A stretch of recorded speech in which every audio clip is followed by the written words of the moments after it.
सहनाववतु सहनौ भुनक्तु सवीर्यं करवावहै तेजस्विनावधीतमस्तु मा विद्विषावहै। ओम शांति शांति शांति।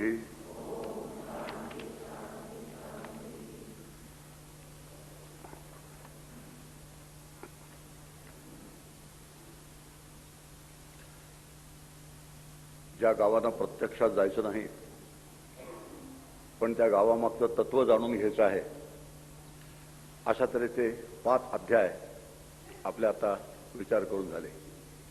गावाला प्रत्यक्षात जायचं नाही शब्दाचा अर्थ आहे की त्या उपासना ज्या आहेत त्या पद्धतीने प्रत्यक्षात आज आपण करत नाही, करता येत नाहीत, पण त्यामागचं जे तत्व आहे ते तत्व मात्र अगदी तेच आहे। अगदी साध्या भाषेत ते तत्व आपल्याला मांडता येतं की अनुकूल अनम्मनाचं अखंड अनुसंधान हे उपासनेचं स्वरूप आहे। अनुकूल आलंबनाचं अखंड अनुसंधान। मग अनुकूल आलंबन कोणतं असेल वेगवेगळी गोष्ट आहे आणि ते अनुकूल असलं पाहिजे हा आपण विचार केला। ते अनुकूल आलंबन आहे। आलंबन ही एक आपण स्वीकारलेली घडी आहे, बसवून घेतलेल्या घड्यातली आलंबन ही एक बसवून घेतलेली घडी आहे आणि त्याचं अखंड अनुसंधान हे उपासनेचं स्वरूप आहे। आणि अशा तऱ्हेचं उपासनेचं फळ आपण पाहिलं चित्ताचं स्थैर्य किंवा चित्ताची शांती। आणि हे फळ मिळवल्याशिवाय पुढचा जो प्रवास आहे जीव ब्रह्मैक्याचा अनुभवाचा जो प्रवास आहे तो प्रवास होत नाही ही गोष्ट निर्विवाद आहे। आणि त्यासाठी कोणत्या ना कोणत्या पद्धतीच्या उपासनांची अत्यंत आवश्यकता आहे। हा विषय 5 दिवसपर्यंत आपण चांगल्या पद्धतीने समजून घेतलाय आणि पुरेशा प्रमाणामध्ये त्यावर भर दिलेला आहे। आता आज 6, 7, 8 अशा 3 अध्यायांचा आपण विचार करणार आहोत। त्यातला 6वा अध्याय तपशीलवार विचाराचा विषय आहे, त्यामुळे आत्ता त्याचा फारसा विचार करायचा नाही, कमी विचार करूया।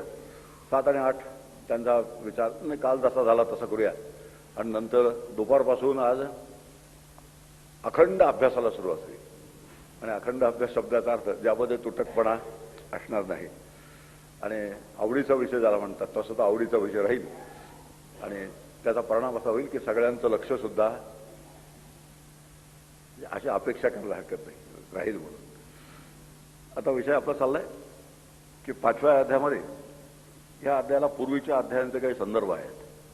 5व्या अध्यायामध्ये एका गोष्टीचा एक झालेला आहे किंवा उल्लेख झालेला आहे म्हणूया की एक जेवला की सगळेजण तृप्त होतात असा एक उल्लेख मागच्या अध्यायामध्ये करून ठेवलेला आहे। अध्याय 5 मध्ये 5व्या अध्यायामध्ये असा उल्लेख केलेला आहे एक जेवला की सर्वजण जेवल्यासारखे होतात।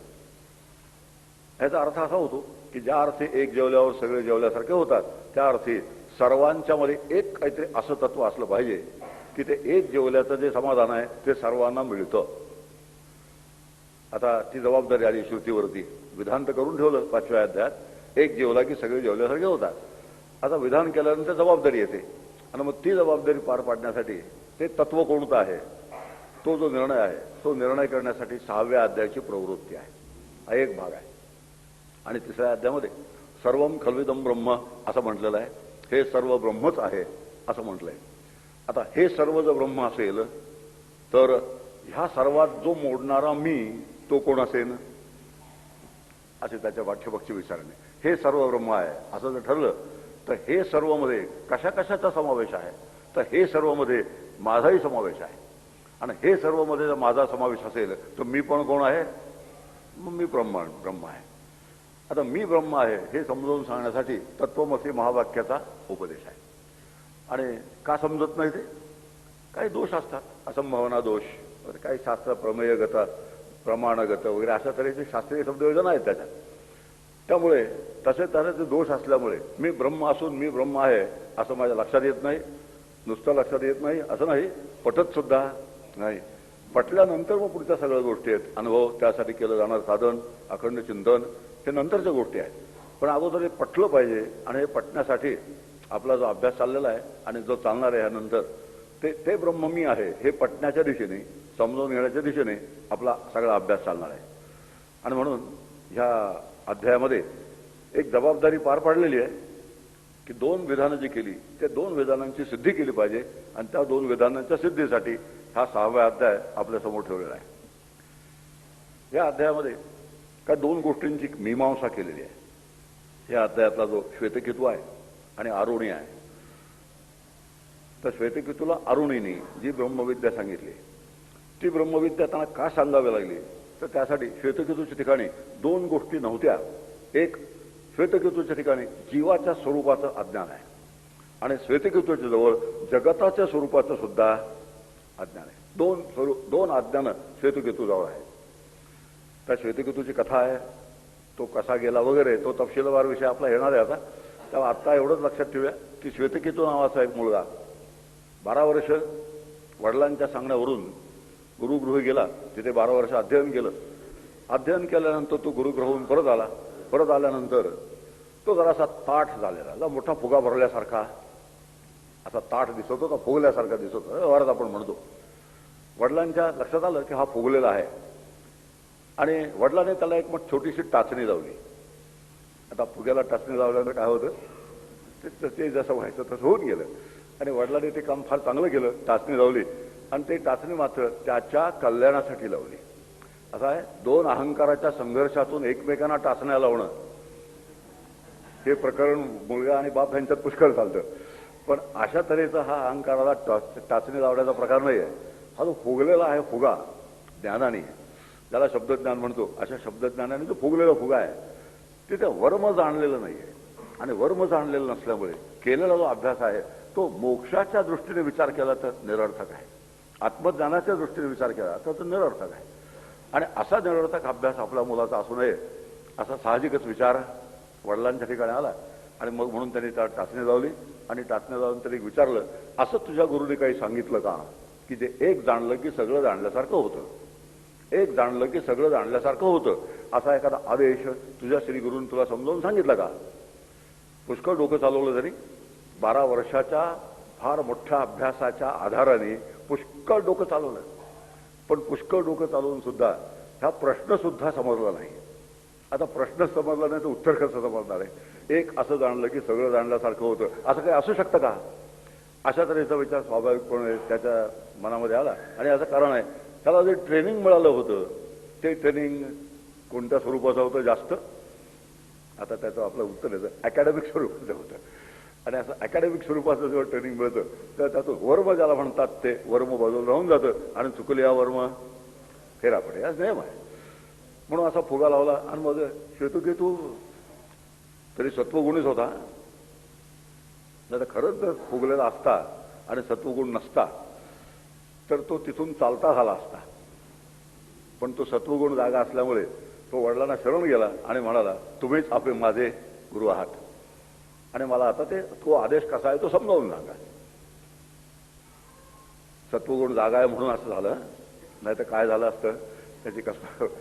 तुकाराम म्हणतो होतं नाही, आपुल्या हिता जो असे जागता धन्य माता पिता तयाची. याचा अर्थ असा होतो की त्याचे म्हणजे ह्या कोणाचे, श्वेतकेतूचे आई वडील धन्य होते. आणि आई वडील धन्य असल्यामुळे आणि त्यात एक आणखीन बारकावा पण होता की पुन्हा न जाणं यांनी पुन्हा गुरुगृही पाठवलं तर काय करायचं? त्यापेक्षा आपलं वडिलांनाच गुरु बांधलेलं बरं, तिथेच शरणागती गेलेली बरी, नाही तर आणखीन 12 वर्षाची गच्छंती. अशा तऱ्हेचाही विचार त्याने मनामध्ये केला. फार चाणाक्ष असतात मुलं सुद्धा, अत्यंत चाणाक्ष असतात. आणि त्यांचा चाणाक्षपणा ओळखणं एवढा चाणाक्षपणा बापाजवळ जर नसेल तर बापाची फैज झाल्याशिवाय राहते. पुढे जाऊया. आणि अशा पद्धतीने त्या 2 गोष्टींची उणीव तिथे होती. आणि तो 2 गोष्टींची उणीव असल्यामुळे त्याला श्री गुरूंनी दिलेला आदेश समजला नाही. एक, जीवाचं स्वरूप कळलं नाही आणि दुसरं जगताचं स्वरूप कळलं नाही. आणि या परमार्थामध्ये काही मीमांसा कराव्या लागतात आणि त्या मीमांसा केल्याशिवाय परमार्थशास्त्राचा अभ्यास पूर्ण होतच नाही. आणि त्याची फार महत्वाची मीमांसा आहे सुखमीमांसा आणि दुसरी मीमांसा आहे जगत मीमांसा. या 2 मीमांसा केल्याशिवाय, आता ब्रह्ममीमांसा म्हणजे सुखमीमांसा एकच आहे, मायेची मीमांसा आणि जगताची मीमांसा एकच आहे. म्हणून तसे 2च मीमांसांचे वर्ग आहेत खरे, एक सुखमीमांसा आणि दुसरी जगताची मीमांसा. आणि या 2 मीमांसा जोपर्यंत आपण नीट समजून घेत नाही, करत नाही, तोपर्यंत आपल्याला परमार्थशास्त्रात जे फलित आहे, उद्दिष्ट आहे, त्या उद्दिष्टाकडे जाण्याचं फार कठीण आहे. कारण एकदा नक्की ठरलं पाहिजे की ब्रह्मसुखरूप आहे, ब्रह्म व्यतिरिक्त बाकीचं सगळं जे आहे ते सगळं अनात्म आहे. जे जे अनात्म असतं ते ते अचेतन असतं, जे जे अचेतनात्मक असतं ते दुःखरूप असतं. याचं कारण आहे ते नाशिवंत असतं. अशा पद्धतीने आपण एक बैठक कायमची बसून नाही घेतली तर परमार्थाचा अभ्यास योग्य दिशेने, योग्य पद्धतीने, योग्य गतीने होतच नाही. म्हणून दोन मीमांसा करण्याची आवश्यकता आहे. एक सुखमीमांसा आणि एक जगतमीमांसा. आणि या सुखमीमांसामध्ये जीवमीमांसेचा, ईश्वरमीमांसेचा, ब्रह्ममीमांसेचा समावेश होतो. या तिन्ही ज्या मीमांसा आहेत त्या तिन्ही मीमांसांचा समावेश सुखमीमांसेमध्ये होतो. आणि या श्वेतकेतूला नेमकं एक जाणलं की सगळं जाणल्यासारखं होतं असं काय आहे, असं जे तत्व आहे त्या तत्वासंबंधी उपदेश श्री गुरुने केला आणि असं सांगितलं ते तू आहे. आता ते म्हणजे काय, ते जे ब्रह्म आहे, जे सुखरूप आहे, ते सुखरूप असलेलं ब्रह्म तू आहेस. अशा तऱ्हेचा तत्वमसी महावाक्यातला उपदेश श्री गुरुनी म्हणजे वडिलांनी श्वेतकेतूला केलेला आहे. एक प्रश्न येतो आता की ते ज्याला म्हटलं जातं, ज्याला काल अयम म्हटलं गेलं, व्याकरणदृष्ट्या चूक पण वास्तविकदृष्ट्या अगदी बरोबर, फार चांगल्या पद्धतीने लक्षात आणून दिले ते. आता असं ज्याला ते म्हणतात ते म्हणजे ब्रह्म जे आहे ते ब्रह्म अरूप आहे, निर्गुण आहे, निराकार आहे, निरवय आहे, अरूप आहे. आणि असं जे अरूप ब्रह्म आहे त्या अरूप ब्रह्मापासून जग निर्माण झालं हा जो सिद्धांत आहे जगताच्या मीमांसेबरोबर, ते जगत कुठून निर्माण झालं हा विचार पहिल्यांदा आहे. मग जगताचं स्वरूप काय आहे हा विचार दुसऱ्यांदा आहे. मग जगताचे गती काय आहे नंतरची, तीन गोष्टी आहेत, उत्पत्ती, स्थिती आणि लय. आता जगताची उत्पत्ती परब्रह्म स्वरूपावर आहे, स्थिती जी आहे ते त्याच्याच आधाराने आहे आणि लय आहे तो त्याच्यामध्ये आहे. तर जलानदी शांत उपासित या पद्धतीने. म्हणून जगत मीमांसा करताना ते ब्रह्मापासून निर्माण झालं असं सांगायला लागतं. याला अध्यारोपाची भाषा म्हणतात. मी सुद्धा अध्यारोपाच्या भाषेत बोलतो बरं. आता आपण पुढे जाऊया. आता अध्यारोपाची भाषा असं सांगते की हे जे जग आहे ते जग ब्रह्मापासून निर्माण झालेलं आहे. आता हे जग जर ब्रह्मापासून निर्माण झालंय तर जग जे दिसतंय ते साकार दिसतंय, रूपवान दिसतंय. आणि ब्रह्म तर निराकार आहे, अरूप आहे. मग अरूप आणि निराकार ब्रह्मापासून साकार आणि रूपवान असं जग कसं तयार होईल? एक जगत मीमांसेचा एक भाग आहे. मग त्याचं उत्तर आहे, आणि हा स्टँडर्ड उत्तर आहे शंकराचार्यांचं, की ते वास्तविक नाही. ते कसं आहे, स्थाणूवरती पुरुष भासतो त्याप्रमाणे ते जगत भासतं. याला म्हणतात अध्यास किंवा विवर्त, किंवा नव्हे अध्यास आणि विवर्त. आता अशा पद्धतीने एक अगदी सोप्यात सोप्या 2-3 वाक्यात जर हे सगळं सांगायचं असेल तर एकच आहे, जग ब्रह्मापासून निर्माण झालेलं आहे. ब्रह्म अरूप आहे, ते निराकार आहे. निर्माण झालेलं जग रूपवान आहे, साकार आहे. मग आता हे त्याच्यापासून निर्माण कसं होईल? कारण ज्या कारणापासून कार्य निर्माण झालं ते कार्य कारणासारखं असलं पाहिजे. त्यातलं त्याच्या पाठीमागचं लॉजिक आहे. जर माती घट जर मातीचा तयार केला असेल तर घटामध्ये माती असली पाहिजे आणि मातीत घट अनुस्यूत असला पाहिजे, सुप्त रीतीने त्याच्यात तो असला पाहिजे. आता हे जसं उलट सुलट आहे त्याप्रमाणे ब्रह्म जर निर्गुण, निराकार, निरवय, निर्वधी असं असेल, अरूप असेल तर ते असं जग निर्माण कसं होतं? त्याचं उत्तर देऊन ठेवलेलं आहे, ते नुसतं भासतं, वास्तविक ते नसतं. बस एवढ्यावरती खरं म्हणजे जगतमीमांसा आटोपलेली. अगदी थोडक्यात जगतमीमांसा करायची असेल तेवढ्या पद्धतीने आटोपलेली आहे. आणि सांगायचं एवढंच आहे की जे जीवाची मीमांसा करतात म्हणजे सुखाची मीमांसा करताना जो दुःख भोगणारा जीव आहे किंवा सुखदुःखाचे द्वंद्व भोगणारा जीव आहे तो सुखरूप ब्रह्म कसा असेल अशा तऱ्हेची शंका येते. सर्वांचे अनुभव आहेत की आपण जीव असल्यामुळे, मी जीव, आपण जीव आहोत अशी आपली कल्पना असल्यामुळे, असं अज्ञान आमच्या ठिकाणी असल्यामुळे आपण सुखदुःखांची द्वंद्व भोगतो. आणि सुखदुःखाची द्वंद्व भोगणारा जीव हा सुखरूप ब्रह्म असेल कसा, अशा पद्धती शंका येते. आणि ह्या शंकेच्या निवृत्तीसाठी 6व्या अध्यायामध्ये जेवढ्या जेवढ्या युक्ती सांगितले, तत्वमसी समजावून सांगितलंय. किती वेळा समजावून सांगितलंय? अनेक वेळा. निरनिराळे दृष्टांत घेऊन, निरनिराळे उदाहरणं घेऊन, प्रत्येक दृष्टांताचा हेतू भिन्न भिन्न आहे आणि प्रत्येक दृष्टांताचा हेतू भिन्न ठेवून प्रत्येक वेळा हे समजावून सांगायचा हेतू एकच आहे की तुला जसं वाटतंय की सुखदुःखात्मक असलेला जीव ब्रह्मरूप असणं शक्य नाही, तर तेच वास्तव आहे की ज्याला तू सुखदुःखात्मक जीव समजतोस तो जीव वास्तविक ब्रह्मरूप आहे. मग सुखदुःख कोणाचे आहेत? सुखदुःख उपाधीची आहे. आता अशा पद्धतीने असे साधे साधे शब्द आहेत आणि एकदा त्याचे काय म्हणतात त्याला, हे काही असे बसून गेलेली गोष्टी आहे. या बसून गेलेल्या गोष्टी एकदा लक्षात घेतल्यानंतर त्याचा विस्तार किती आपल्याला करता येतो, त्याचा तपशील पुष्कळ बघता येतो, त्याची सूक्ष्मता ग्रहण करता येते. पण मूलभूत ज्या गोष्टी आहेत त्या मूलभूत गोष्टी ह्या आहेत.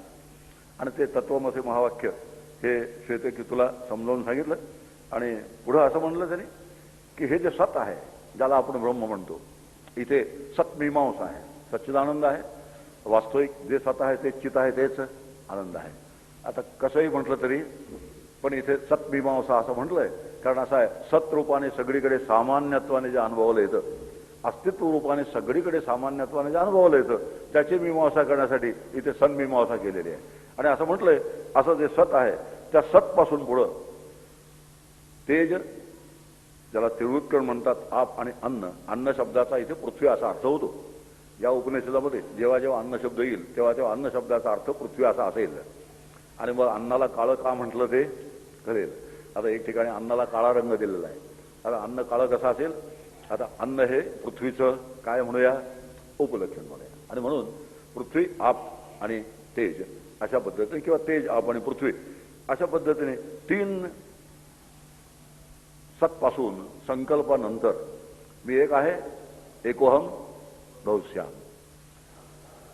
तुमची आमची अशी स्थिती आहे सगळ्यांची, आपण एकटे असतो, किती व्हावं असं वाटतं. आता त्यातून शेवटी सगळ्यांचं जे ठरलंय त्यात काय फरक नाही आहे. पण आता ते मोठी अडचण तीच आहे, एकाचे दोन होतात, दोनाचे तीन, तीनाचे चार. एक घरातून निघून गेलं की पुन्हा तीन, आणखी एक निघून गेलं की दोन, आणि दोनातलं एक गेलं की पुन्हा एक. मग पहिलं काय होतं, आता तसाच प्रकार आहे. पिंडी ते ब्रह्मांडी म्हणतात, आता असं समजून घ्या आपण. आता ठीक आहे, आता एकच मुद्दा आहे, एकोहम बहुश्याम अशा तऱ्हेचा एक संकल्प निर्माण झाला. आता संकल्प ही सुद्धा कशाची भाषा आहे, आद्यारूपाची भाषा आहे. आणि असा संकल्प निर्माण झाला असं गृहीत धरल्याशिवाय पुढं काही सांगताच येत नाही, पुढे काही बोलताच येत नाही. म्हणून संकल्पापासूनच आपल्याला पुढे जावं लागतं. आणि असा संकल्प निर्माण झाल्यानंतर त्यापासून पुढे तीन भूत निर्माण झाली. आणि या तीन भूतांपासून ही संपूर्ण भूतसृष्टी ज्याला म्हणतात ती भूतसृष्टी निर्माण झाली. आणि असे जे ब्रह्म आहे, सद्रूप ब्रह्म आहे, ते त्यांच्यामध्ये जीवरूपानं प्रविष्ट झालं. आता हे फार महत्वाचा इथे धागा आहे की सगळी जी भूतसृष्टी आहे त्या भूतसृष्टीमध्ये सत ज्याला म्हणतात, जे सतरूप ब्रह्म आहे, ते सतरूप ब्रह्म त्यामध्ये जीवरूपाने प्रविष्ट झालं. आणि जीवरूपाने प्रविष्ट झालं असल्यामुळे सुखदुःखांचे भोग कोणाला आहेत, सुखदुःखांचे भोग जीवाला आहेत. आत्मस्वरूपाला सुखदुःखांचे भोग नाहीत. मग जीवामध्ये घटक कोणते आहेत, मग सुखदुःखांचा भोगता कोण आहे. जर जीवामध्ये ब्रह्म सतरूपाने प्रविष्ट झालेला आहे, सतरूप ब्रह्म जीवरूपाने प्रविष्ट झालेला आहे, तर मग हे जे सुखदुःखांचे भोग आहेत ते प्रविष्ट असलेल्या ब्रह्माला का भोगावे लागत नाहीत, असा प्रश्न आहे. प्रविष्ट जर ब्रह्म त्यात झालेला आहे तर त्याला सुखदुःखाचे भोग का नाहीत. तर त्यासाठी चिदाभासाची सोय करून ठेवली. आपली जी सिस्टीम आहे त्या सिस्टीमने चिदाभासाची व्यवस्था केली. आणि सुखदुःखांचा भोगता कोण आहे, चिदाभास आहे. ज्ञान कोणाला होतं, चिदाभासाला होतं. अज्ञान कोणाला आहे, चिदाभासाला आहे. आता अशा पद्धतीने चिदाभासाची एक व्यवस्था शास्त्रकाराने आपल्या समोर करून ठेवल्यामुळे आत्मा ह्या सर्व घडामोडीपासून अलिप्त राहिला, असंग राहिला, कोरडा राहिला. असंग, अलिप्त आणि कोरडा अशा पद्धतीने राहून गेला. आणि ही सिस्टीमचं ते वैशिष्ट्य आहे. आणि म्हणून सगळे सुखदुःखांचे भोग आहेत ते जीवाचे आहेत. जे जे काही आपले व्यापार आहेत, ज्या ज्या हालचाली आहेत, आपल्या ज्या ज्या इच्छा आहेत, ज्या ज्या आकांक्षा आहेत, जे काही कृती असेल सगळं सगळं ते जीवाचं आहे. आणि इकडे जीवाचं काहीही जरी चाललेलं असलं तरी तो मात्र कसा आहे, इकडे शांत आहे. जीव आला तरी तो शांत, जीव राहिला तरी तो शांत, आणि गेला तरी तो शांत. आणि तो जो आहे तो तू आहेस असं समजावून सांगायचं काम चाललेलं आहे. आणि त्यामुळे आत्मा तिन्ही काळात शांत आहे. त्वम अवस्थात्रयातीता, त्वम देहत्रयातीता, त्वम वगैरे वगैरे अशा पद्धतीचं सगळं ते गणपती आपला जो संवाद चालतो त्यातला हा भाग आहे. म्हणून इथे जीवरूपाने प्रविष्ट झालं आणि नंतर ही नामरूपात्मक सृष्टी आपल्याला दिसायला लागली सगळी. आणि जीवरूपाने तो त्यांच्यात प्रविष्ट झालेला असल्यामुळे आतमध्ये जाणीव नावाची जी गोष्ट आहे, ती जाणीव नावाची गोष्ट जी जीवांच्या ठिकाणी आहे ती जाणीव नावाची गोष्ट त्या आत्मस्वरूपामुळे आहे, म्हणजे चिदाभासामुळे आहे. आणि ह्या चिदाभासामुळे सगळ्याचं प्रकाशन कोणामुळे होतं? जगाचं प्रकाशन करणारा तोच आहे, देहाचं प्रकाशन करणारा तोच आहे, आत अंतःकरणाच्या व्यापारांचं प्रकाशन करणारा तोच आहे. आता प्रकाशनाची भाषा आहे आणि प्रकाशनाची भाषा शास्त्रीय भाषा आहे. सूर्य कोण जाणतो? सूर्य तोच जाणतो. जीवचैतन्य ज्याला म्हणतात ते जीवचैतन्य सूर्य जाणतं. जीवचैतन्यच आतमधले सगळे व्यापार जाणतं. जीवचैतन्यच प्रेरणा देतं. सगळ्यांना प्रेरणा देण्याचं काम ते पाहतं. हाताला प्रेरणा, पायाला प्रेरणा, ज्ञानेंद्रियांना प्रेरणा, या सगळ्यांना प्रेरणा देण्याचं काम आहे. ते प्रेरणा देण्याचं काम जीवचैतन्य करत असतं. म्हणून ते सगळ्याचं प्रकाशन करणारं कोण आहे? चैतन्य सर्व प्रकाशक आहे. जे चैतन्य आहे ते सर्व प्रकाशक आहे. म्हणून सूर्याचं प्रकाशन कोण करतो? आता वैज्ञानिक दृष्टीने सूर्य स्वयंप्रकाश आहे, वैज्ञानिक दृष्टीने. आता ती वैज्ञानिक दृष्टी बाजूला ठेवूया, पण आध्यात्मिक दृष्टीने सूर्य परप्रकाशित आहे. आणि आध्यात्मिक दृष्टीने सूर्य जेव्हा परप्रकाशित आपण म्हणतो त्याचा अर्थ असा आहे की तिथे जाणणारा कोणीतरी आहे म्हणून त्याचं अस्तित्व आहे. आणि तो कोणापासून निर्माण झालाय? तर चेतनापासून निर्माण झालाय. आणि चेतनापासून निर्माण झालेला आहे, चेतनच त्याला प्रकाशन करणार आहे, म्हणून त्याचं अस्तित्व केवळ चेतनावरती अवलंबून आहे. अशा तऱ्हेने सूर्य कसा आहे? सूर्य परप्रकाशित आहे. आणि एकदा सूर्य परप्रकाशित हे कळलं की मग सर्वोत्कृष्ट ज्योती ज्याला म्हटलं जातं, ती सर्वोत्कृष्ट ज्योती जर परप्रकाशित असेल तर मणिमणीच्या ज्योती कशा असतील? त्याची आपला कल्पना आहे. ते भौतिक ज्या ह्या आहेत सगळ्या भौतिक ते ज्याला ज्योती म्हणतात त्या कशा असतील? त्या त्याच्याच असतील. सगळ्या त्या परप्रकाशितच आहेत. हे एकदा लक्षात आलं. आणि सूर्य हा अचेतन जड असल्यामुळे परप्रकाशित आहे. आणि जे जे अचेतन जड असतं ते आता आलंबनाचा विचार केला तर सूर्यमंडलामध्ये एक पुरुष आहे. आता सूर्यमंडलस्थ जो पुरुष आहे तो आम्ही आलंबन म्हणून स्वीकारलेला आहे. म्हणून सूर्यमंडलस्थ पुरुष आपण तिथे कल्पना केलेली आहे. वास्तविक सूर्यमंडलाच्या ठिकाणी पुरुष अस्तित्वात असण्याची शक्यता नाहीये. पण आता आलंबनाचा स्वीकार म्हणून आम्ही त्याला स्वीकारलेला आहे. म्हणून जे जे अचेतन जड असतं ते परप्रकाशित असतं. आता सूर्य जो परप्रकाशित असेल तर सूर्य कसा असला पाहिजे? आता सिंपल लॉजिक झालं तर ही परप्रकाशित असलं पाहिजे. आपलं शरीर परप्रकाशित आहे, आपलं अंतःकरण परप्रकाशित आहे, सगळंच्या सगळं परप्रकाशित आहे. याचं कारण आहे ते अचेतन आणि जड आहे. आणि एकटा जो मी आहे तो स्वयंप्रकाश आहे. आता एकटा मी म्हणजे इथे प्रत्येकाने तसं म्हणायचं नाही तर माझ्याविषयी तुम्ही काय समजलात मला असलं काही नाही. आता इथे जमलेला प्रत्येक जण स्वयंप्रकाश ब्रह्म आहे. आणि त्या स्वयंप्रकाश ब्रह्माच्या प्रकाशात जे जे काही प्रकाशन होतं आपल्याकडून ते सगळं त्या स्वयंप्रकाश ब्रह्माच्या प्रकाशामध्ये होतं. आणि हा जर विचार केला तर प्रत्येक गोष्ट परप्रकाशित आहे हे आपल्याला कळतं. आणि जे जे परप्रकाशित असतं ते अचेतन जड असतं. जे जे अचेतन जड असतं त्याला उत्पत्ती स्थिती आणि लय आहे. आणि ज्याला उत्पत्ती स्थिती लय आहे ते विनाशी आहे. आणि म्हणून आणखी एक विचार आहे इथे समजून घ्यायसारखा विचार आहे की ज्या सूक्ष्म देहाने साधना करायची असते तो सूक्ष्म देह सुद्धा कसा आहे? त्यालाही उत्पत्ती आहे. 5 विकार त्यालाही आहे. आता हे जाऊ द्या, आणखी वेगळा वळण लागेल त्याला, पण लावू द्या, हरकत नाही. आपल्याला समजून घ्यायचा विचार चाललाय. आता मनाला आता सूक्ष्म शरीर ज्याला म्हणतात त्या सूक्ष्म शरीराचा मन हा एक घटक आहे. सूक्ष्म शरीराचे जे घटक आहे त्यातला मन हा एक सूक्ष्म शरीराचा घटक आहे. आता सूक्ष्म शरीराचं जे मन आहे त्या सूक्ष्म शरीराच्या मनाला उत्पत्ती आहे, स्थिती आहे आणि लय पण आहे. आता उत्पत्ती केव्हा होते? अविद्या कार्य मन आहे. आणि अविद्या कार्य मन असल्यामुळे तिथे मनाची उत्पत्ती आहे. आता हे लक्षात आलं. आता स्थिती जी आहे मन म्हणजे मनाचं अस्तित्व सर्व प्राण्यांच्या ठिकाणी असतं. म्हणून मन जन्माला येतं, मन असतं, मन वाढतं. आता मन वाढतं म्हणजे काय? मनाचे खेळ वाढतात. अज्ञानामुळे आसक्तीमुळे जगात चाललेल्या व्यापारात आम्ही गुंतून पडल्यामुळे मनाचे प्रचंड व्यापार वाढतात. त्याला म्हणतात मन वाढतं. मन क्षीण होतं. जे मुमुक्षु असतात त्यांच्या ठिकाणी मन क्षीण होऊन जातं आणि जीवनमुक्त असतात त्यांच्या ठिकाणी ते बाधित होऊन जातं. असा जर विचार केला आपण तर मनाला उत्पत्ती स्थिती लय आहे. आता मनाला जर उत्पत्ती स्थिती लय असेल तर मन हे नाशिवंत आहे. आता नाशिवंताने अविनाशाची साधना करावी का? आता अविनाशी कोण आहे? अविनाशी ब्रह्म आहे, ज्याला उत्पत्ती नाही, स्थिती नाही, लय नाही, असं अविनाशी ब्रह्म आहे. मग अविनाशी जे ब्रह्माची उपासना जी आहे, त्या अविनाशी ब्रह्माची उपासना करणारं मन कसं आहे? आता अविनाशी आहे. आणि मग कठोपनिषद निर्णय देतं, नाही अध्रुवेन प्राप्यतेही ध्रुवम तत्. मग आता ही कोंडी सोडवायची कशी? मन अचेतन जड आहे, आत्मा चेतन आहे, अचेतनाला चेतनाची उपासना करता येणार नाही. मग उपासना करतो कोण? मग त्याचं उत्तर पुन्हा आहे, चिदाभास उपासना करतो. आणि जो चिदाभास आहे तो उपासना करतो आणि मुक्त तोच होतो, ज्ञान त्यालाच होतं, बंधनात तोच पडतो. अशा पद्धतीने त्या चिदाभासासंबंधी पूर्ण कल्पना जर आपल्याला असेल तर साधना करत असताना किंवा आपल्या ज्या समजुती बसवून घेतलेल्या असतात त्या समजुती सतत वापरत असताना जीवनामध्ये त्या अशा बसवून घेतलेल्या समजुती फार आपल्याला उपयोग पडतात. आता पुढं असं म्हटलेलं आहे ह्या अध्यायामध्ये की जे तीन पृथ्वी आपण ते ही जी महाभूत सांगितली ही तीन आहेत. पंचकरणामध्ये 5 आहेत आणि इथे त्रिवृत्करण आहे. आणि त्याने असं म्हटलं की पुढची जी 2 आहेत, आकाश आणि वायू, ही अस्पष्ट असल्यामुळे त्यांचा स्वीकार केला नाही.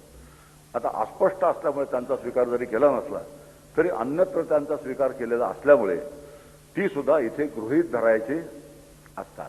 आता त्याच्यातला पुढचा जो भाग आहे तो सोडून देऊया. इथे 3 आहेत आणि तिकडे 5 आहेत, मग या दोन्हीचं खरं काय? याचा अर्थ असा आहे दोन्ही मिळून 5 खरे. आता त्याचं उत्तर, इकडचे 3 आणि तिकडचे 5, तिकडच्या 5मध्ये हे असल्यामुळे यात जरी 2 लिहिलेले नसले तरी ह्यात न लिहिलेले 2 इथे आपण स्वीकारायचे आणि शांतपणाने पुढे जायचे. आणि अशा पद्धतीने हे सगळं जग जे आहे हे त्रिवृत्करण तयार झालेलं जग आहे. आता त्रिवृत्करण शब्दाचे 2 अर्थ होतात. एक पंचीकरणासारखं अर्थ की हे सगळं दृश्य जग जे आहे ते जसं 5ांचं घडलेलं आहे, पृथ्वी आप तेज वायू आकाश. मग त्यांचं प्रत्येकाचं प्रमाण, प्रत्येकात किती किती वगैरे ते टेबल असतात, सगळी ती टेबल आपण सगळेजण पाठ करतो. आता तिथे पंचीकरणाच्या ऐवजी इथे 3 मिळून हे जग तयार झालेलं आहे. म्हणजे जगाचे घटक किती आहेत? दृश्य जगताचे घटक किती? तर दृश्य जगताचे घटक 3, पृथ्वी आप आणि तेज. हा एक त्रिवृत्करणाचा भाग आहे. आणि पुढं उलट्या पद्धतीने सांगितलंय की कशाचं त्रिवृत्करण करा? अग्नीचं त्रिवृत्करण करा. म्हणजे अग्नीचे ठिकाणी उरलेले 2 कसे आहेत त्याचा विचार करा. म्हणजे अग्नीमध्ये नुसतं आता तेज बुडूया आपण, त्या तेजामध्ये अग्नी आहे, त्या तेजामध्ये आप आहे, त्या तेजामध्ये पृथ्वी पण आहे. आणि अशा पद्धतीने ते तेज जर पृथक केलं तर तेज पृथक केल्यानंतर तेज नावाची स्वतंत्र वस्तू अस्तित्वात राहत नाही. आता हे सांगायचं आहे, मूळ मुद्दा सांगायचा हा की तेजामध्ये 3 आहेत, पृथ्वीमध्ये सुद्धा 3 आहेत आणि आपामध्ये सुद्धा 3 आहेत. आणि असे 3 घटक प्रत्येकामध्ये असल्यामुळे, प्रत्येका विशिष्ट प्रमाणात 3 घटक प्रत्येक ह्या तत्वामध्ये असल्यामुळे ते तत्व म्हणून स्वतंत्र काही शिल्लक राहत नाही. आता हे सांगण्याचा हेतू आहे की स्वतंत्र तत्व शिल्लक राहत नसल्यामुळे ते जे तत्व आहे ते तत्व नुसतं गृहीत धरावं लागतं. 3 मिळून ते तयार झालेलं आहे. 3 नसतील तर त्याचं अस्तित्व नाही. याचा अर्थ असा आहे ते त्याचं अस्तित्व त्या 3वरती त्याचं अस्तित्व अवलंबून आहे. आणि 3 जर वेगळे झाले तर त्याला स्वतंत्र अस्तित्व नाही. आणि त्याला स्वतंत्र अस्तित्व नसल्यामुळे पंचभूतांना किंवा 3 भूतांना स्वतंत्र अस्तित्व नाही. मग त्यांच्यात कोण आहे आणि म्हणून ते दिसतात किंवा भासतात? तर त्यांच्यात ते सत्प्रविष्ट आहे. आणि सत्प्रविष्ट असल्यामुळे त्यांना अस्तित्व आहे.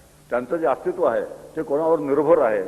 तर त्यांचं अस्तित्व सत्वरावर निर्भर आहे. आणि सत सर्वामध्ये अनुस्यूत आहे, सत सर्वामध्ये सामान्य आहे. आणि म्हणून सगळी अचेतन सृष्टी जरी नष्ट झाली तरी सुद्धा सत नावाचं जे तत्व आहे ते सत नावाचं तत्व जसंच्या तसं राहतं. आणि ह्या अध्यायात सांगायचंय ते तू आहे. याच्यातून आपण काय घ्यायचं? जे जे त्रिवृत्त झालेलं आहे ते जरी नष्ट झालं तरी सुद्धा मी नष्ट होत नाही. देहात किती घटक आहेत? आता पृथ्वी आप तेज 3. आता आपण 3चाच विचार करू, 5चा विचार सोडून देऊया या पुरता. 3 मिळून शरीर तयार झालेलं आहे. त्याचा अर्थ असा आहे 3 जर वेगळे झाले तर शरीर नावाची गोष्ट शिल्लकच राहत नाही. आता शरीर नावाची गोष्ट जर शिल्लक राहत नसेल, या 3वर त्याचा अस्तित्व अवलंबून जर असेल तर ज्याचं अस्तित्व असं 3वर अवलंबून आहे, जे 3 केव्हा नष्ट होतील सांगता येत नाही, त्या शरीरावर प्रेम करू नये. आता एवढं शिकलं नाही तर हे मग शिकलं तर शिकलं न शिकलं सारखंच आहे. म्हणून त्या शरीराच्या ठिकाणी आसक्ती ठेवू नये, त्या शरीरावर अनावश्यक प्रेम करू नये. दोन त्याचे निष्कर्ष निघतात. आणि असे निष्कर्ष न निघता हे जे तत्वज्ञान आहे हे पुन्हा अकॅडमिक स्वरूपात जाऊन बसतं. आणि अकॅडमिक स्वरूपात जाऊन बसलं की साधनात त्याचं रूपांतर होत नाही. आणि साधनात रूपांतर जर झालं नाही तर मग नुसतं परोक्षाचा खेळ चालू राहतो नुसता. केवळ शब्दांचा खेळ चालू राहतो. त्या शब्दांच्या खेळापलीकडे आपल्याला काही जमत नाही. म्हणून हे जे शरीर आहे ते तिळूरत आहे. ज्याला मी माझं माझं म्हणतो असं जे काही भोवतालचं जडसृष्टी आहे त्या जडसृष्टीवर जे ममत्व ज्याला म्हणतात ते सुद्धा तसंच आहे. आणि तेही तसंच असल्यामुळे त्याच्यावरही ममत्व ठेवता कामा नये. असे सगळे निष्कर्ष या तिळूरकरणाच्या प्रकरणातून आपल्याला निघतात. आणखी एक प्रकरण असं आहे की सगळेजण जीव जे आहेत ते सगळे जीव गाढ झोपेमध्ये सत्संपन्न होतात. आता ही शास्त्रीय भाषा आहे. सत्संपन्न होतात ह्याचा अर्थ आत्मस्वरूपामध्ये चिदाभास विलीन होतो. आपली भाषा काय चालली? चिदाभासाची भाषा आहे. आणि ही चिदाभासाची भाषा कायम लक्षात ठेवायची आवश्यकता आहे. म्हणून गाढ झोप जेव्हा लागते तेव्हा चिदाभास हा सत्संपन्न होतो. म्हणजे कुटस्थ चैतन्यामध्ये म्हणजे आत्मस्वरूपामध्ये म्हणजे ब्रह्मस्वरूपामध्ये विलीन होऊन जातो.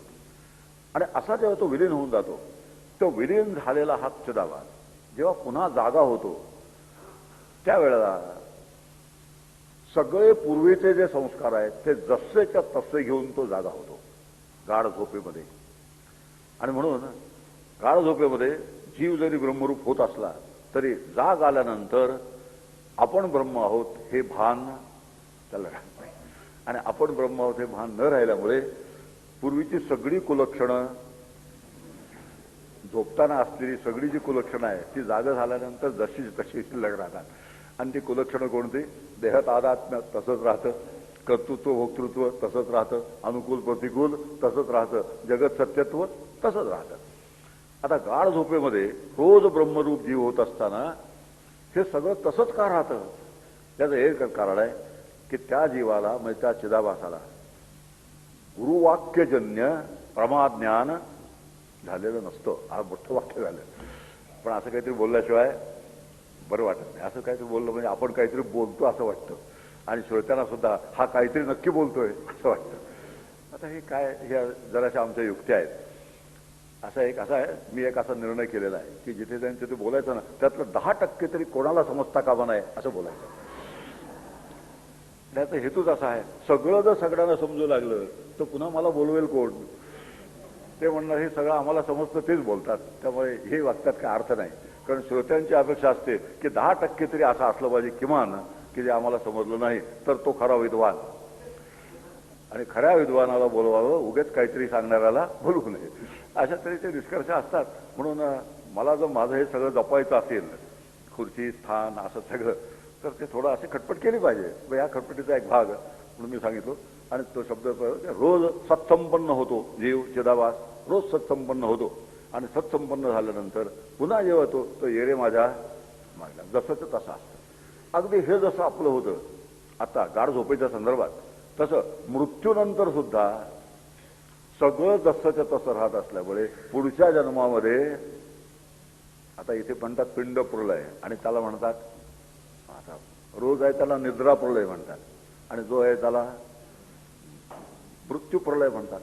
आता ह्या प्रलयानंतर पुन्हा पहिल्यासारखं तसंच त्याही प्रलयानंतर पुन्हा पहिल्यासारखं दोन्ही प्रलयानंतर पुन्हा पहिल्यासारखं होऊन जातं. आता दोन्ही प्रलयानंतर पुन्हा पहिल्यासारखं व्हायचं नसेल त्याला एकच उपाय आहे की गुरुवाक्यजन्य काय झालं पाहिजे? महावाक्य. गुरुवाक्य म्हणजे महावाक्य. त्या महावाक्यजन्य प्रमाज्ञान झालं पाहिजे. आणि प्रमाज्ञान शब्दाचा अर्थ आहे दृढ अपरोक्ष अपरिवर्तनीय अनुभव. आता 3 शब्द आले. अपरोक्ष आला पाहिजे, दृढ असलं पाहिजे, अपरिवर्तनीय असलं पाहिजे. आता अपरिवर्तनीय म्हणजे पुन्हा जात बदल होत नाही. आता गाढ झोपेत अनुभव येतो की नाही रोज सत्संपन्न झाल्यावर, पण जाग्यावर पुन्हा बदल होऊन जातो. एक किंवा सभागृहात ऐकत असताना सगळंच्या सगळं हे बरोबर आहे, हे बरोबर आहे, हे बरोबर आहे असं 1 तास सगळं छान पटलेलं असतं. आणि 1 तास छान पटल्यानंतर उमरा ओलांडला की ताबडतोब काय सुरू होतं? पुन्हा सगळं पहिल्यासारखं होतं. आणि पहिल्यासारखं होतं याचं कारण आहे अपरिवर्तनीय झालेलं नसतं, दृढ झालेलं नसतं आणि अपरोक्ष ज्याला म्हणतात. पण 3 गोष्टी आहेत. जे अपरोक्ष व्हायचं म्हणजे प्रत्यक्ष व्हायचं म्हणजे साक्षात व्हायचं म्हणजे ते मी व्हायचं, ते जे ती मी होणं आहे ते मी कायमचं असलं पाहिजे, म्हणजे अपरिवर्तनीय दृढ, म्हणजे जागृतीतही असलं पाहिजे, स्वप्नातही असलं पाहिजे, सुषुप्तीत असतंच. म्हणून तुकाराम महाराज म्हणतात जागृती स्वप्नी पांडुरंग. जागृती पांडुरंग आहे आणि स्वप्नात सुद्धा पांडुरंग आहे. याचाच अर्थ असा आहे जागृतीतही मोक्ष आहे, मोक्षस्थिती आहे, आणि स्वप्नात सुद्धा मोक्षस्थिती आहे. गाढ झोपेत तर सगळ्यांचीच असते, त्यामुळे गाढ झोपेचा उल्लेख केलेला नाही आहे.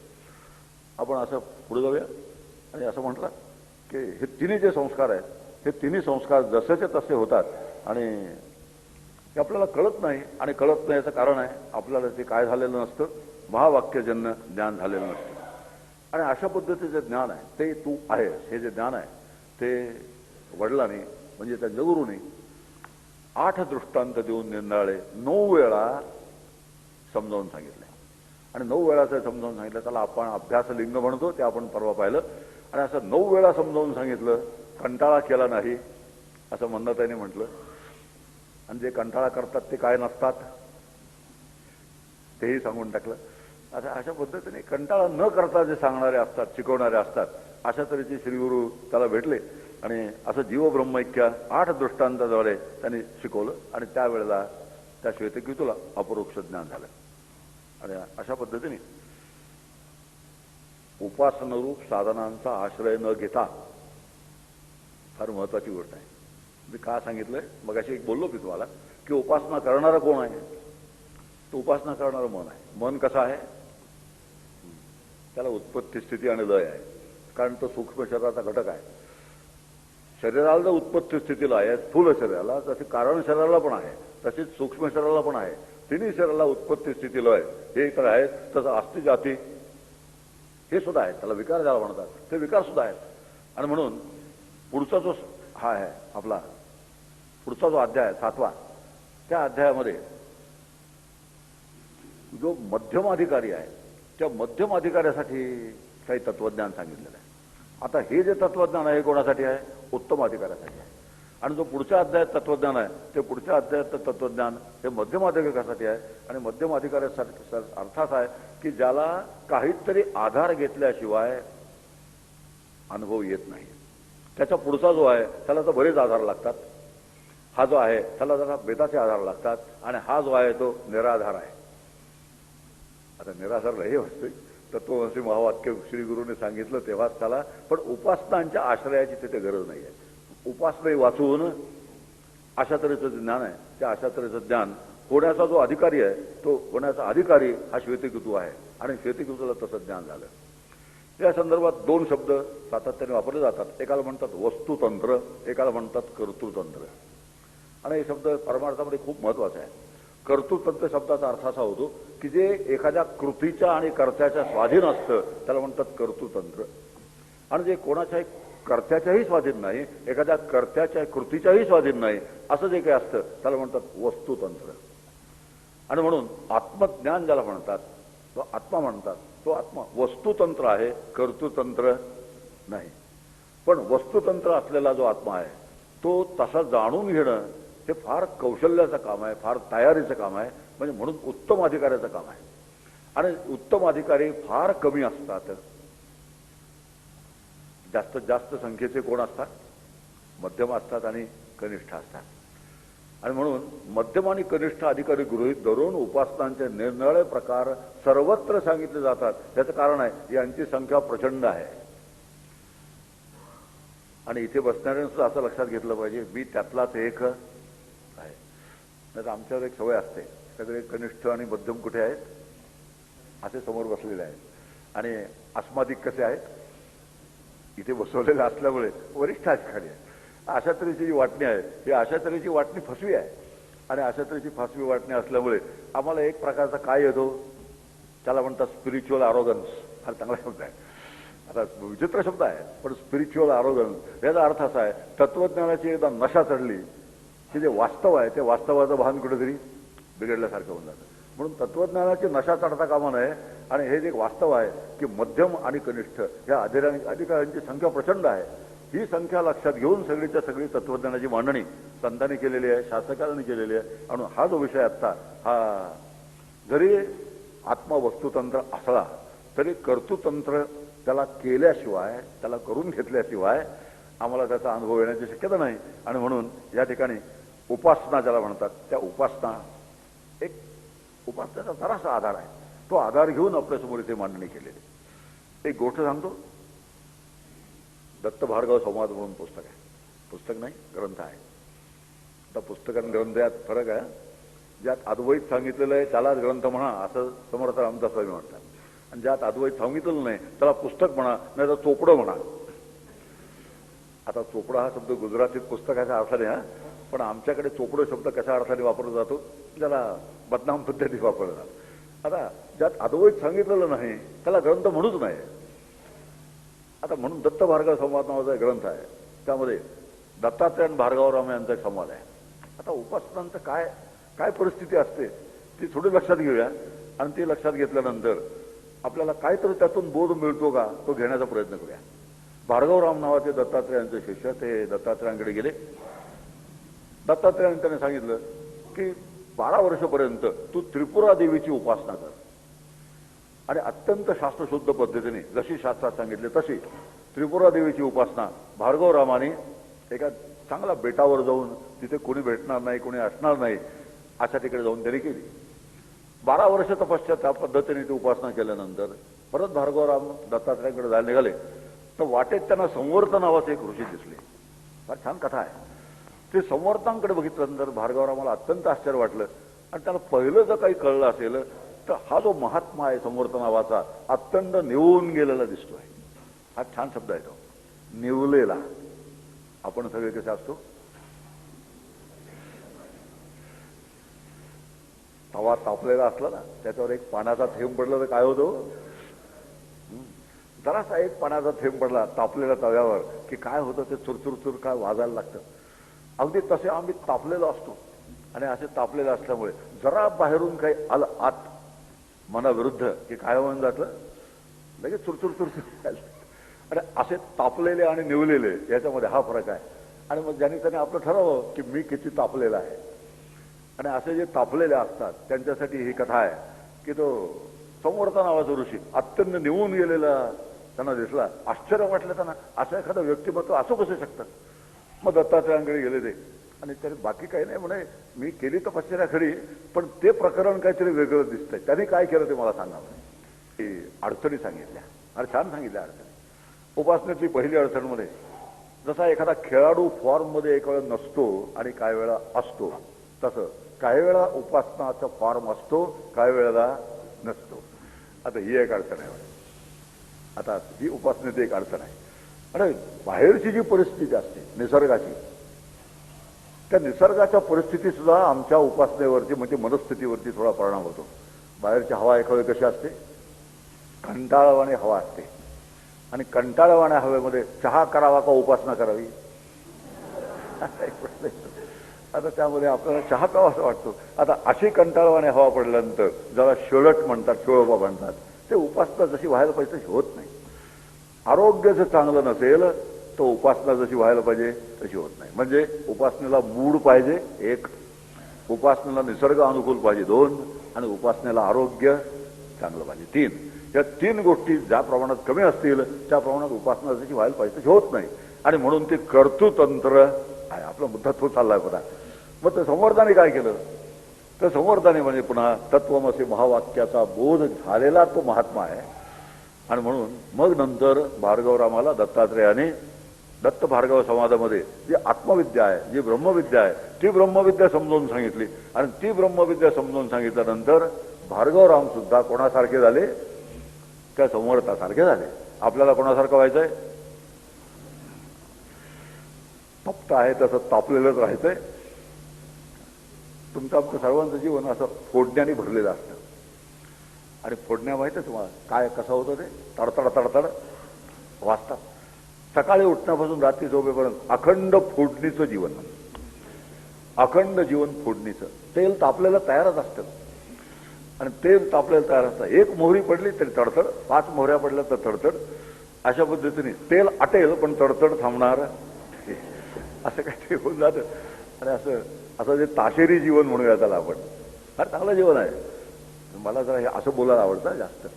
ताशेरी जीवन आणि दुसरं फोडणीचं जीवन. आता ताशेरी जीवन शब्दाचा अर्थ लक्षात घ्या. तासा कसा वाजतो, कानाला किती गोड लागतो. ते वाद्य बनवणं सुद्धा फार सोपं असतं. एक भांडं घ्यायचं, तांबडं बांधायचं, जरा आवळायचं की झालं तयार.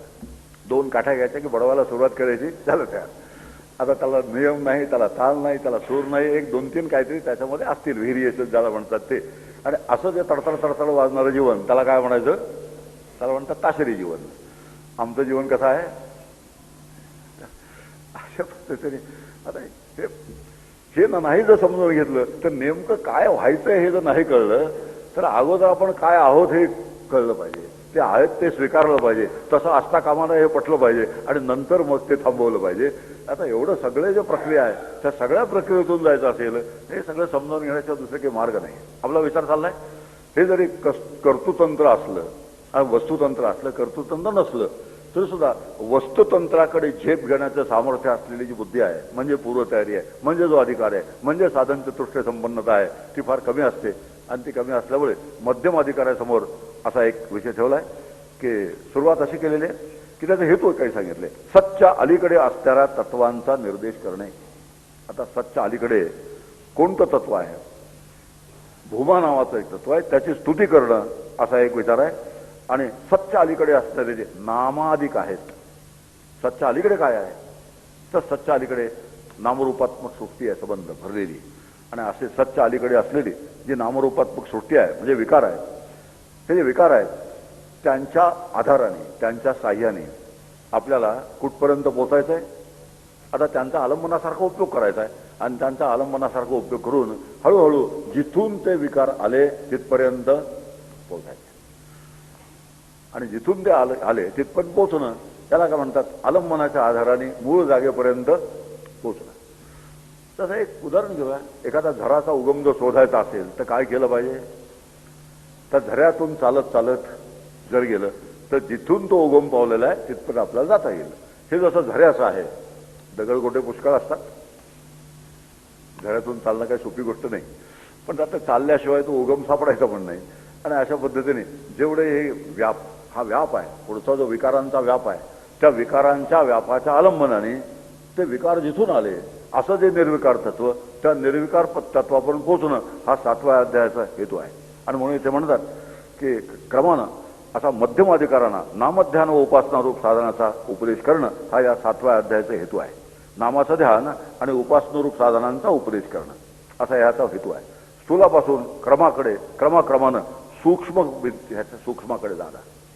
आता स्थूल जे आहेत ते आपल्या नामरूपात्मक सृष्टी जी ती स्थूल आहे आणि नामरूपात्मक सृष्टी जिथून निर्माण झाली तिथपर्यंत त्या सृष्टीच्या आधाराने पोचणं किंवा सृष्टीतल्या घटकांच्या आधाराने पोचणं हे या मध्यम अधिकारासाठी जी सांगितलेलं आहे, म्हणजे साधना सांगितलेली आहे, त्या साधनेचं हे स्वरूप आहे. आणि म्हणून देवता उपासना मोक्ष साधन आहे या मताचा निषेध करून केवळ आत्मविद्येलाच मोक्ष साधन आहे हे सांगणे हा सुद्धा या अध्यायाचा हेतू आहे. आता पुन्हा मगाशी जे सांगितलं ते आत्मविद्येशिवाय दुसरे म्हणजे देवता उपासन मोक्ष साधन आहे या मताचा निषेध करायचा आहे. आणि निषेध करायचा शब्दाचा अर्थ काय? की खरी जी साधना आहे, आत्मज्ञानाची जी खरी साधना आहे, त्या आत्मज्ञानाची खरी साधना उपासना ही असू शकत नाही. म्हणजे थेट साधना ज्याला म्हणतात ती थेट साधना ती असू शकत नाही, सहकारी साधन आहे. हे तर आपण स्वीकारलं आहे. कर्म हे सहकारी साधन आहे, उपासना हे सहकारी साधन आहे. आणि थेट साधन कोणतं असेल तर ते वेदांत विद्या आहे. त्याला तत्वमसी महावाक्य म्हणायचं आहे, ती वेदांत विद्या त्याचं थेट साधन आहे. आणि त्यामध्ये एक संवाद आहे, गोष्ट आहे, कथा आहे. या अध्यायामध्ये एक कथा आलेली आहे. वास्तविक कथा सांगायचं काम मी करू नये असा संकेत आहे. आणि संकेत असण्याचंही कारण आहे की कथा रंगवण्याचा जो आहे एक भाग, त्यात रंग भरण्या एवढे रंग ती भरपूर ज्याच्यापाशी आहे, कुंतला आहे, रंग आहे, त्याने ते काम करावं. आता माझ्याकडे रंगच नाहीत, कुंतलाही नाही, त्यामुळे मला रंग भरता येत नाही. तरी सुद्धा मी थोडा प्रयत्न करणार आहे रंग भरण्याचा. कारण असं आहे, अशी मोनोपली होऊन कशी चालेल ते सांगा. आपण पुढे विचार करेल. आता देवर्षी नारद प्रसिद्ध आहेत आणि नारद सर्व विद्या संपन्न होते. चांगल्या अर्थाने, नाही तर व्यवहारामध्ये सुद्धा एखाद्याला सर्व गुणसंपन्न असं म्हणतात, तर अशा अर्थाने नव्हे, चांगल्या अर्थाने. 14 विद्या 64 कला वगैरे काय जुन्या पद्धतीच्या ज्या मोजण्याच्या पद्धत आहे त्या सगळ्याच्या सगळ्या कला आणि काय म्हणतात त्याला कला वगैरे हे सगळं नारदांजवळ आहे. पण हे सगळं नारदांजवळ असताना सुद्धा ते शोकसंतप्त होते, अशा तऱ्हेचा शब्द आहे. आणि शोकसंतप्त शब्दाचा दुसरा अर्थ असा होतो की त्यांच्या ठिकाणी समाधान नव्हतं. जे चित्ताला समाधान पाहिजे ते चित्ताचं समाधान नव्हतं. कुठेतरी अस्वस्थता आहे, कुठेतरी सल आहे. चांगला शब्द आहे सल. आणि हा जो सल आहे तो सल जिथे असतो त्या ठिकाणी तृप्ती नाही, तिथे शांती नाही, तिथे स्वास्थ्य नाही, एकही गोष्ट नसते. म्हणून हा सल जोपर्यंत आहे तोपर्यंत जे मिळालं पाहिजे ते मिळालेलं नाही. आणि इथे जमलेल्या प्रत्येकाच्या अंतःकरणात काय आहे, काहीतरी एक सल आहे. आणि जो सल आहे त्या सलामध्ये अतृप्ती हे त्या सलाचं स्वरूप आहे. अतृप्ती, कुठेतरी काहीतरी बिघडलेलं आहे, कुठेतरी काहीतरी मनासारखं नाही, कुठेतरी काहीतरी जसं असायला पाहिजे तसं नाही, जे व्हायला पाहिजे तसं नाही. आणि त्याचं कारणही आहे. आणि या दोन शब्दांचा झगडा असतो नेहमी. लाडके शब्द आहेत माझे, एक अपेक्षित आणि एक नियोजित. दोन शब्दात कायमचा संघर्ष आहे. आम्हाला काहीतरी अपेक्षित असतं आणि आमच्यासाठी नियोजित असतं ते वेगळंच असतं. आणि असं असल्यामुळे अपेक्षित आणि नियोजित यांचा कायमचा संघर्ष आहे. आणि या संघर्षामध्ये सल आहे, तिथे अतृप्ती आहे, तिथे अशांती आहे, तिथे शोक आहे. माझीच गोष्ट सांगून टाकतो नाही. आता गोष्ट मी का सांगू नये असा प्रश्न आला ना, तर मी सांगतो माझी गोष्ट. मी 30-35 वर्ष रात्रंदिवस व्यवसाय केला, वैद्यकीय व्यवसाय. उन्हाळा पाहिला नाही, पावसाळा पाहिला नाही, थंडी पाहिला नाही, वारा पाहिला नाही, ऊन पाहिला नाही. सांगू आणखीन नको, पुष्कळ झालं. आता अशा पद्धतीने प्रचंड प्रयत्न केल्यानंतर माझी अशी अपेक्षा होती, माझं 14 खाटांचं हॉस्पिटल, 14 बेडचं हॉस्पिटल, 15वा वेळ व्हावा अशी एक फार इच्छा होती, जबरदस्त इच्छा. पण काय वाटेल ते केलं इथं सगळं करून तरी 15वा पेशंटवर काटवर कधी पेशंट झोपलेला झाला नाही. शेवटी माझी पत्नी कंटाळली म्हणाली, आता असं करा तुम्ही त्याच्यावर जाऊन झोपा, त्याशिवाय काही 15 काट सोडणार नाही. आता याचा अर्थ असा होतो की माझ्यासाठी नियोजित जे होतं ते 14च होते, 15 नव्हते. आणि मला अपेक्षित किती होते? अहो एकच जास्त होता. हो आता काय 5-50 जास्त मी बघितले नव्हते, एकच जास्त होता. पण एक सुद्धा जास्त आला नाही. हा सल 20 वर्ष मी सांभाळून होतो. आणि असा सल जेव्हा 20-20 वर्षाचे सल, हा छोटासा सल सांगितला, बाकी आणखी पुष्कळ आहेत. म्हणजे माझेच एकट्याचं नाही, तुमचे सुद्धा तसाच आहे सगळ्यांना. आता असे सल जिथे असतात तिथे शोक असतो, आणि जिथे शोक असतो तिथे संताप असतो. म्हणून नारद कसे होते? शोकसंतप्त होते. आणि असे शोकसंतप्त जे नारद होते त्याने असं ठरवलं की हे काही शोकाचा संताप उपयोगाचा नाही, आपण आता ब्रह्मविद्या शिकून घेतली पाहिजे. म्हणून ते सनत कुमारांकडे गेले. आता सनत कुमारांनी ताबडतोब त्यांना प्रश्न विचारला, मी तुला काय सांगायचं सांगतो, माझं ज्ञान काय आहे ते तुला देतो, पण तुझजवळ आधी काय ज्ञान आहे ते सांग. तुझजवळ आधी काय ज्ञान आहे ते सांग. आता हा विचारण्याचं कारण एकच आहे, आणि आमच्यासाठी बोध तोच आहे त्याच्यातून, की ज्या अर्थी एवढं सगळं असून नारदाला समाधान झालं नाही, त्या अर्थी एवढं सगळं कमवण्याच्या आम्ही मागे लागू नये. 14 विद्या असल्या पाहिजे, 64 कला असल्या पाहिजेत मध्यवर. आणि ह्यासाठी सगळी केलेली जी खटपट आहे ती सगळीच्या सगळी वाया जाणार आहे. हे कोणावरून ठरतं? या नारदांच्या घेऊन ठरतं. तरी सुद्धा आता हल्ली आम्ही मुलाला एक तबल्याच्या क्लासला आठवड्यातून एकदा, पेटीच्या क्लासला आणखी एकदा, नाचाच्या क्लासला तिसऱ्यांदा, असे किती क्लास असतात, किती क्लास असतात. आणि मग ही आई त्यांच्या मागे नाचत असते स्कूटरवरून,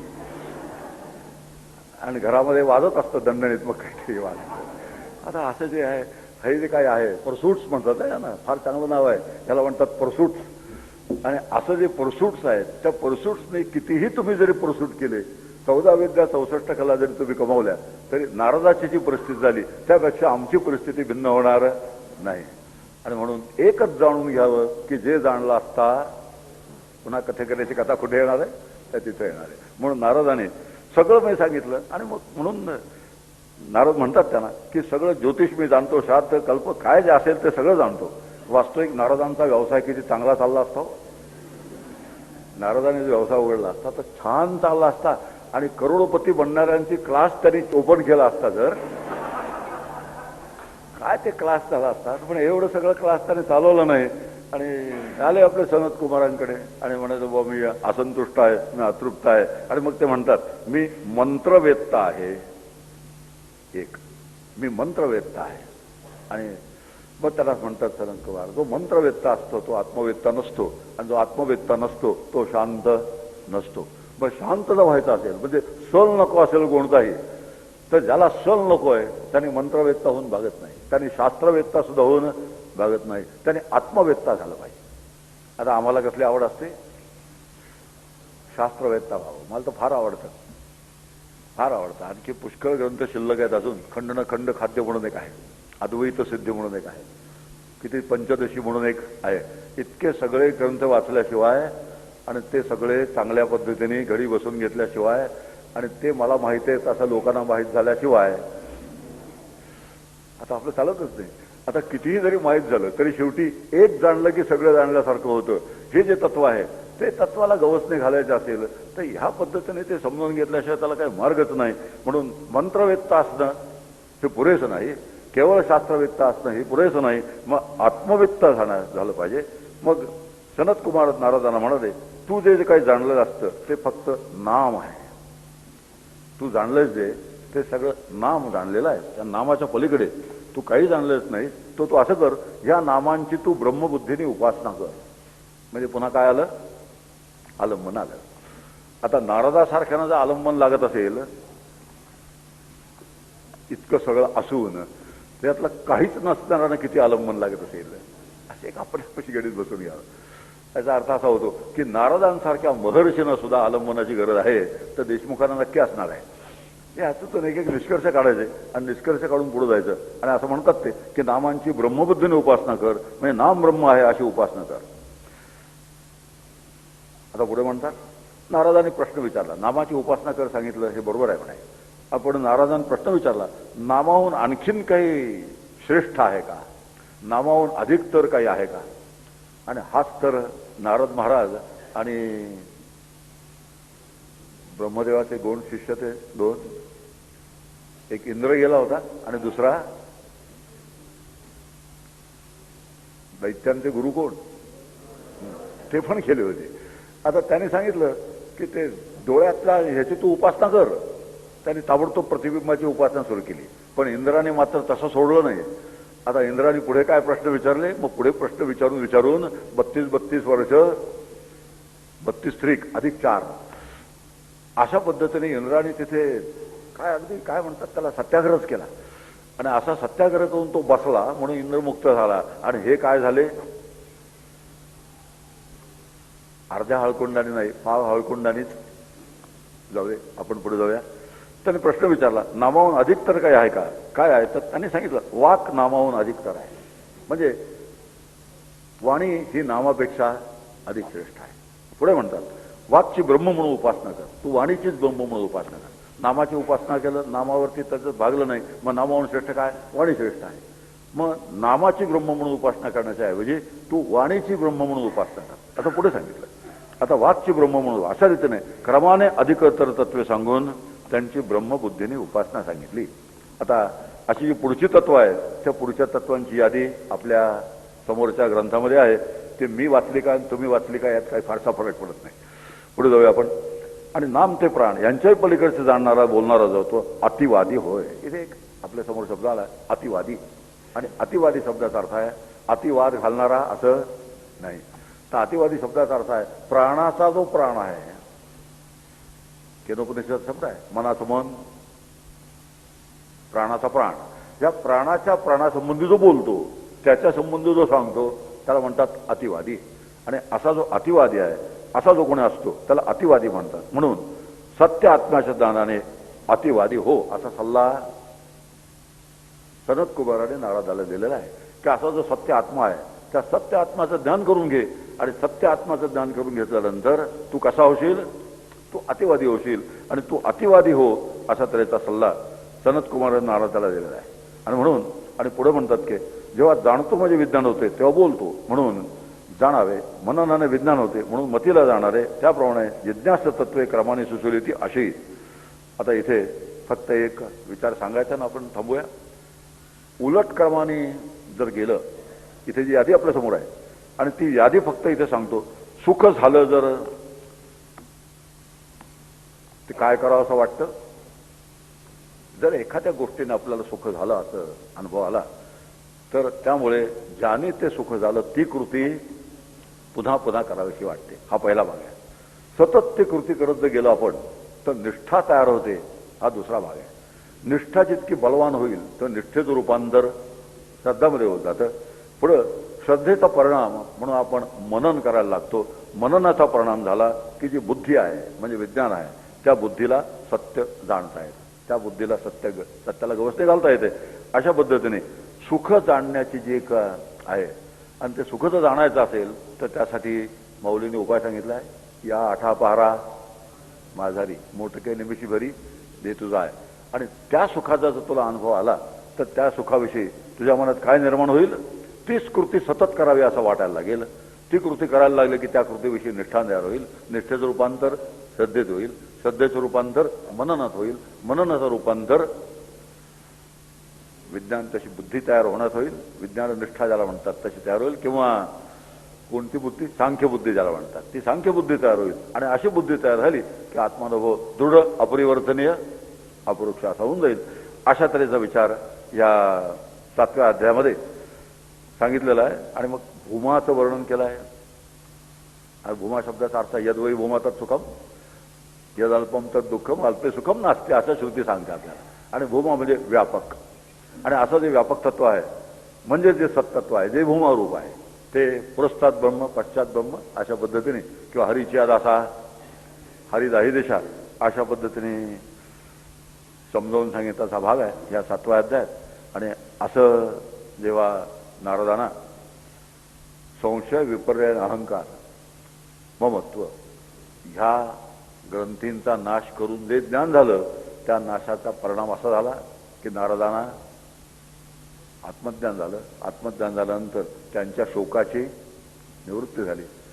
आणि शोकच निवृत्ती झाल्यानंतर शोकाने संतप्त होणं थांबलं. आणि पुन्हा तेच आहे, मग आपल्याला जर शोकाने संतप्त व्हायचं नसेल मग कसं जीवन असावं, फोडण्यांचं असावं का ताशेरी असावं, एक विचार आहे. म्हणून त्याचं तडतड लक्षात ठेवा. केव्हाही तो नजरेसमोर ताशा आणा नेहमी. फार सुंदर वाद्य आहे, ऐकायला अगदी रम्य आहे. शेजाऱ्यांना कुंडली एक वरदारी विठ्ठल